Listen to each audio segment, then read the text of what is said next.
नमस्कार प्यारे विद्यार्थियों।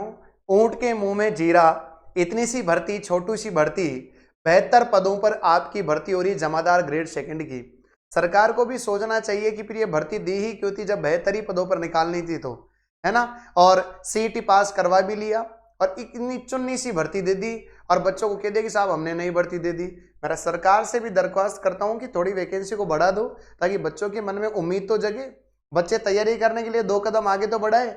बाकी जैसे पोस्ट आपने दी इनको देखकर तो बच्चा जो है 2 कदम नहीं, आधा कदम भी आगे नहीं बढ़ाएगा। क्यों नहीं बढ़ाएगा? कि उसको लगेगा कि ये तो कुछ कोई मतलब ही नहीं है इसका तैयारी करने का। तो प्यारे बच्चों, कहने में तो मैं भी कह सकता हूँ आपको मोटिवेट करने के लिए कि तुमको तो 1 पद चाहिए और कहता भी हूँ, लेकिन बच्चों कहीं ना कहीं मोटिवेशन होता है। तो सरकार से मेरा निवेदन है कि आप जो है थोड़ा पदों की संख्या बढ़ाइए। इतने से कम पद हैं, बच्चे की 1 साल की आपने सीईटी रखी है केवल वैधता, और 1 साल के अंदर ये वैकेंसी है, जाते जाते कम से कम इसको थोड़ी बड़ी कर दो वैकेंसी को। कम से कम 1000 पदों की, 800 पदों की, 700 पदों की तो मुझे उम्मीद थी, लेकिन आपने तो उम्मीद पे बिल्कुल ही कार्यक्रम ही फिनिश कर दिया। मेरा निवेदन है सरकार से कि आप ये पदों की संख्या बढ़ाइए। जमादार ग्रेड सेकंड क्या होता है, सारी एक ब्रीफ के अंदर 7-8 मिनट के अंदर सारी जानकारी मैं दे दूंगा आपको। किस किस विभाग में क्या क्या काम होता है, क्या सिलेबस रहेगा, क्या परीक्षा तिथि रहेगी, सारी जानकारी अपन यहाँ पर 1 बाय 1 करके डिस्कस करेंगे। तो आइएगा, जमादार ग्रेड सेकंड की बात कर रहे हैं। ये आप सभी के सामने कल ही इसका नोटिफिकेशन जारी हुआ है और टोटल में बात कर रहा था यहाँ पर इन्हीं 72 पदों की। केवल और केवल 72 पद है, जिसमें भी अगर मैं गैर अनुसूचित क्षेत्र की बात करूं तो मात्र 64 पद है और अनुसूचित क्षेत्र के अंदर मात्र और मात्र 8 पद है। मतलब ये तो मजाक किया है, क्या वैकेंसी दी है ना, केवल क्या किया गया है, ये मजाक किया गया है। वेतनमान की बात करूं तो वेतनमान यहां पर लेवल 5 की जॉब है बच्चों, ये 5वें लेवल की लेवल 5 की जॉब है, बहुत अच्छी सैलरी होती है इसके अंदर। और पात्रता की बात करें तो मैंने आपको पात्रता बताई है कि सबसे पहले तो आपको सीईटी पास होनी चाहिए 2024 वाली। 2024 वाली आप सीईटी पास हो तो आप एलिजिबल हैं। पहली बात 12वीं क्लास वाली है ना, 12वीं वाली सीईटी 2024 वाली जो पहले हुई थी ना, वो पास होनी चाहिए। दूसरी चीज, इसके लिए आपको जो है बच्चों RSCIT भी चाहिए ना। मैंने कल नोटिफिकेशन के अंदर ध्यान से नहीं बताया था, तो आपको RSCIT भी यहाँ पर चाहिए। अब RSCIT चाहिए या फिर O लेवल का जो आपका सर्टिफिकेट होता है, जो कंप्यूटर का होता है बच्चों, वो आपके सामने यहाँ पर होना चाहिए। तो RSCIT प्लस CET चाहिए इसके अंदर, वो भी 12वीं वाली, ये आपको ध्यान रखना है। बाकी और भी यहाँ पर दिया हुआ है, जैसे कि अगर यहाँ पर O लेवल का नहीं है तो इसके समकक्ष जो अपने यहाँ पर देखो लिखा हुआ है RSCIT आप यहां पर कर सकते हैं। तो अगर ये होना बहुत ही अनिवार्य है। और 12वीं कक्षा की जो सीईटी है वो यहां पर एलिजिबल रहेगी, ये आपकी पात्रता और शैक्षणिक योग्यता हो गई। उसके बाद सबसे पहले आपका पेपर होगा, पेपर के बाद जो होगा आपका फिजिकल होगा। समझ में आ गई मेरी बात? पहले पेपर होगा फिर फिजिकल होगा। जब मैं पेपर की बात करूं तो पेपर के अंदर इस प्रकार की स्कीम रहेगी, टोटल मिला के 100 प्रश्न आएंगे, 100 नंबर के आएंगे, 2 घंटे का आपका टाइम होगा। 1/3 आपकी नेगेटिव मार्किंग होगी, ऑब्जेक्टिव टाइप का पेपर होगा। पूरी इतिहास ऐसी की ऐसी दे दी है, पूरी इतिहास पढ़नी है, पूरी कला संस्कृति पढ़नी है। उसके बाद अपन बात करें तो यहाँ पर पूरी पॉलिटिकल साइंस आपको यहाँ पर पढ़नी है। राजस्थान का ज्यादा दिया हुआ है, राजस्थान का भूगोल पढ़ना है, राजस्थान की अर्थव्यवस्था कंप्लीट, ये मैंने सिलेबस बता रखा है पहले। और उसका दैनिक विज्ञान 20 प्रश्न आएंगे साइंस के बच्चों। साइंस के कितने प्रश्न आएंगे बताओ? 20 प्रश्न आएंगे साइंस के। भौतिक रासायनिक परिवर्तन, धातु अधातु, प्रकाश का नियम, पूरी फिजिक्स भी दे रखी है यहाँ पर। अपन बात करेंगे तो फिजिक्स का एक टॉपिक है आपका प्रकाश का वाला, और केमिस्ट्री के 2 टॉपिक हैं, बाकी और सब बायो के हैं। ये बायो के हैं बच्चों। और यहाँ पर इकोलॉजी वाला पोर्शन भी आपके यहाँ पर आएगा, ठीक है। तो ये बहुत अच्छा पोर्शन है। 20 नंबर का आपका साइंस आएगा, 15 नंबर की आपकी गणित आने वाली है, उसके बाद 15 नंबर का करंट अफेयर आएगा, ये ना भाई। यहाँ पर जो करंट अफेयर में प्रसिद्ध व्यक्तित्व, कार्यक्रम और नीति, इस प्रकार के आपके सामने मामले आएंगे, तो ये ध्यान रखिएगा। तो ये तो आपका सिलेबस है। जब आप इस सिलेबस में क्वालिफाई कंप्लीट इस पे पास हो जाएंगे तो पास होने के बाद आपको फिजिकल के लिए बुलाया जाएगा।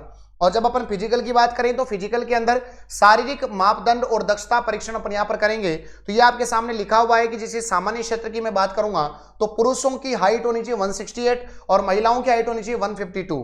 सीना 5 सेंटीमीटर फूलना चाहिए पुरुषों का, महिलाओं में लागू नहीं होता। वजन की बात करें तो पुरुषों में कोई लागू नहीं, लेकिन महिलाओं का वजन 47.5 किलो होना ही चाहिए, सामान्य की बात कर रहा हूं।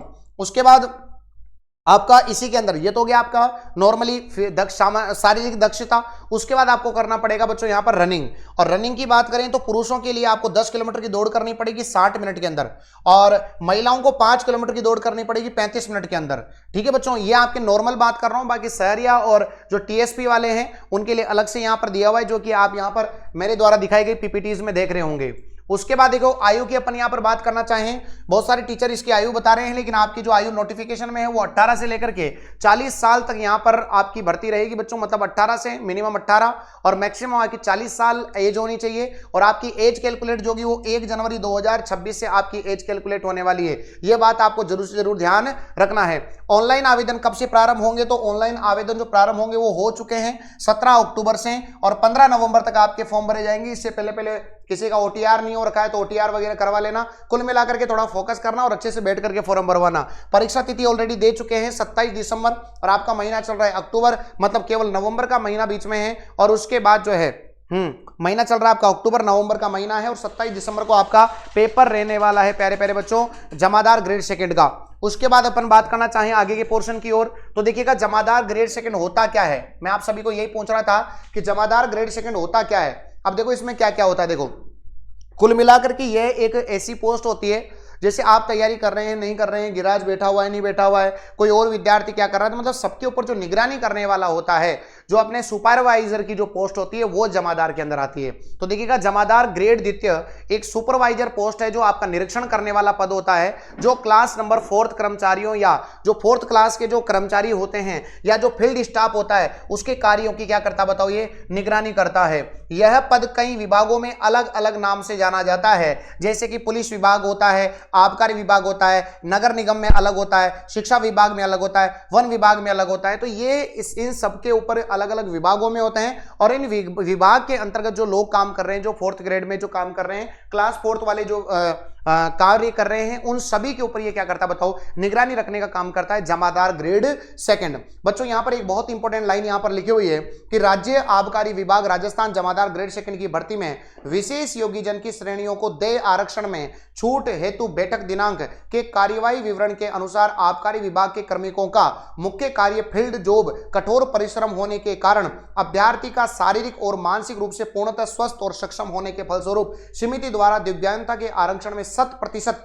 प्रदान की गई है। याद रखिएगा यहां पर मतलब कि यहां पर जमादार ग्रेड सेकंड की बात करें तो इसके अंदर जो है आप सभी के सामने जो दिव्यांग जन है उनके लिए यहां पर कोई भी लाभ यहां पर नहीं होने वाला है। प्यारे बच्चों बस इसका काम यही होता है कि जहां पर मान के चलो कि कोई पुलिस वाले हैं कहीं पर हैं तो उन सबके ऊपर क्या रखना बताओ, निगरानी रखना जमादार का काम होता है। मतलब एक अच्छी रेपुटेटेड नौकरी होती है, फील्ड में भी हो सकती है जॉब और ऑफिशियल जॉब भी हो सकती है, लेकिन ऑफिस में बैठे हुए भी आपको फील्ड में जाना पड़ सकता है कि वहां के लोग क्या कर रहे हैं, क्या काम हो रहा है। आबकारी विभाग तो आपने सुना ही होगा बिल्कुल देसी भाषा के अंदर। चलो बच्चों, और आप सभी को बता दूं इसका कोर्स भी आपको जल्दी अवेलेबल होगा। अगर आप इसका ऑनलाइन कोर्स चाहते हैं कंप्लीट रिकॉर्डेड फॉर्मेट के अंदर तो आप कमेंट बॉक्स में मुझे बताइएगा। 90% डिस्काउंट चल रहा है सभी ऑनलाइन कोर्सेज पर दिवाली के उपलक्ष्य में। अगर आप इसका कोर्स चाहते हैं तो आप कमेंट बॉक्स में कोर्स लिख दीजिएगा, जिससे कि हमको पता लग जाए तो हम इसका कोर्स बना देंगे। अभी इसका कोई कोर्स हमारे पास अवेलेबल नहीं है। उसके बाद अपन बात करना चाहें अगर आपका कोई सब्जेक्ट कमजोर है तो आप हमारे फैकल्टी कोर्सेज भी अवेलेबल है। मात्र 799 रुपए में किसी भी फैकल्टी का कोर्स ले सकते हैं, जिसमें मैं साइंस आपको पढ़ाऊंगा। बहुत ही जोरदार तरीके से आपको साइंस पढ़ाने वाला हूं, मजा आ जाएगा बच्चों। पूरा लाइव फ्रॉम क्लासरूम में मात्र 799 रुपए में राहुल सर आपके फोन के अंदर चलेंगे, राहुल सर आपके घर पर आ जाएंगे बच्चों। उसके बाद अपन बात करना चाहें तो ये सभी हमारे आर्टिकल्स हैं लैब असिस्टेंट के लिए, जिसमें हमारा जीके वाला पोर्शन है, बीएसटीसी वीडियो, इन सभी के हमारे आर्टिकल्स भी आप सभी के बीच में अवेलेबल है। बाकी पीवाईक्यूज की प्री बुकिंग स्टार्ट हो चुकी है। आप कोई भी एग्जाम दो आपको हमेशा पीवाईक्यूज लगाने पड़ेंगे, उस सभी पीवाईक्यूज की प्री बुकिंग स्टार्ट हो चुकी है। कल्चर और ज्योग्राफी और हिंदी पॉलिटी आपको फर्स्ट फेज में मिलेंगे, और उसके बाद अगले फेज के अंदर आपको दूसरे सब्जेक्ट मिलेंगे। उसी प्रकार आपको साइंस का भी मिलेगा। तो इन सभी की प्री बुकिंग स्टार्ट हो चुकी है। साइंस वाले का प्री बुकिंग करने के लिए या किसी का भी प्री बुकिंग करने के लिए लक्ष्य क्लासेज उदयपुर का एप्लीकेशन डाउनलोड कर लो, प्री बुकिंग कर लीजिए। 27 तारीख से हम इनको डिस्पैच करना प्रारंभ कर देंगे। तो आज का सेशन आप सभी को कैसा लगा कमेंट बॉक्स में जरूर बताइएगा। थैंक यू, जय हिंद, जय भारत।